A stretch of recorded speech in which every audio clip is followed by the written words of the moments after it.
Hi, this is King Lizard and my review for Diablo 3 Ultimate Evil Edition on Xbox One. Ultimate Evil Edition is basically Diablo 3 from the Xbox 360 as well as the Reaper of Souls expansion DLC.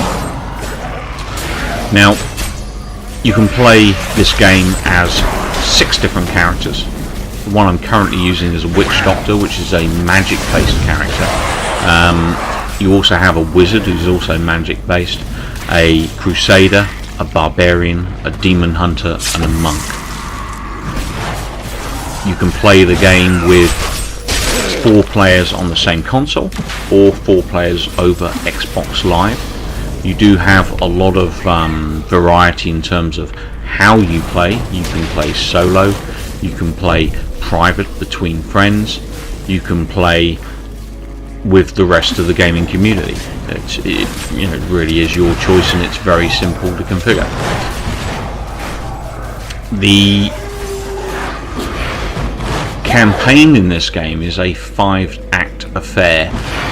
Currently I've been playing the campaign for around about 11 hours, and my game statistics suggest that I'm only actually about 28% of the way through the game.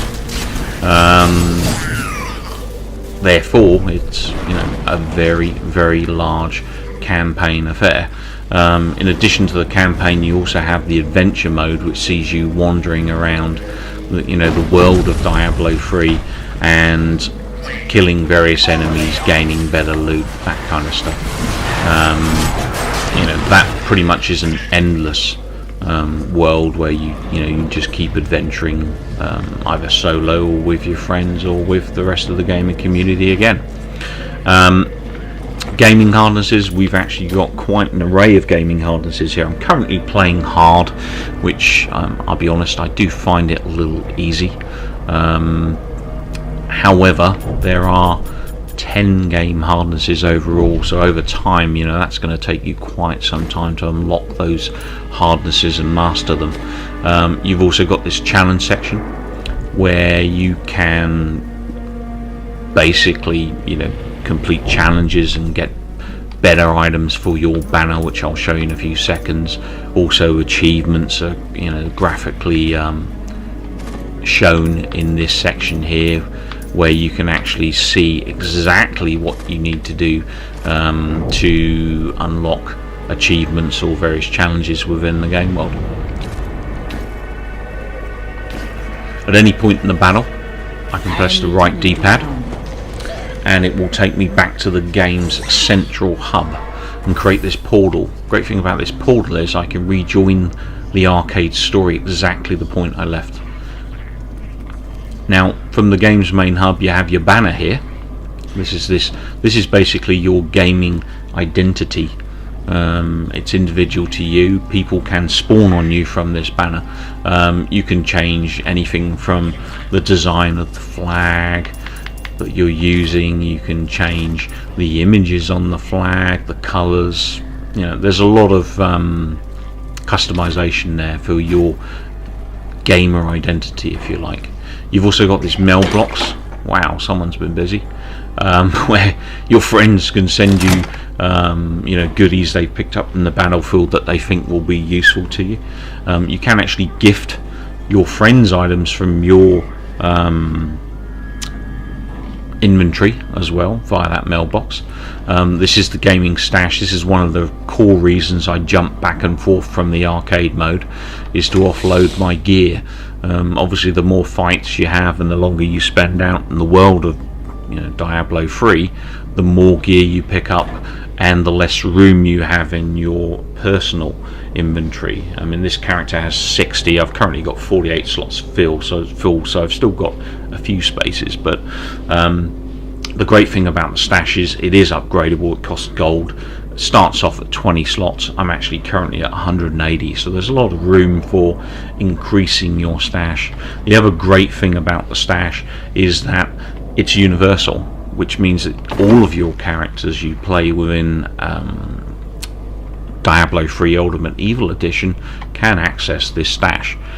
So if you see something you think, okay, I can put that aside for the demon hunter when I play him later on in life, you can stash it in your chest there, and when you play that character and level up enough, you can actually use that weapon. So I think that's actually quite a nice feature, and sort of enhances your will to want to play and find better loot. The story mode, there are lots of characters in the story mode to walk around and talk to. You also have what they call followers, which are these chaps here. You've got a scoundrel who's kind of your thief character, but he also is a sort of precision based weapon specialist, so he fires crossbows and arrows. You have an enchantress who's obviously a magician, and the Knight Templar there on the right side of me is the chap that's kind of the battler, you know, the brute force, if you like. You've also got over here the jeweler in the main game hub. He will actually, you know, make better items, jewels for your weapon slots or your armor slots. If you see there, that bow, or these two bows here, have slots in them that allow you to put gems to improve, you know, that weapon's effectivity, or effectiveness I should say. You also have vendors where you can buy items and sell items and make gold that way to buy better items in a later life. You can also, one important factor is repairing your equipment, you know, on a regular basis. If you don't do that, then obviously your equipment will depreciate and won't be as effective in the field of battle. You also have obviously the game's campaign story mode. There are a lot of characters to interact with, so as you talk to characters in the game world, you'll reveal more about those characters and about the world that you're playing in, just adding a bit more depth and interest and story to the game in general, and just making it that little bit more interesting. I mean, that's about as, you know, RPG as this game gets. The rest of it is pretty much all out action. Because of the way that this game plays, the detail in the graphics, and it, you know, it really is a fantastic looking game, a beautiful game to play, and also because of the longevity of the game and the fact that you have so many different ways to play with friends or the rest of the gaming community, I award Diablo 3 Ultimate Evil Edition for the Xbox 360 for the Xbox One, forgive me, a 9 out of 10. Thank you for listening.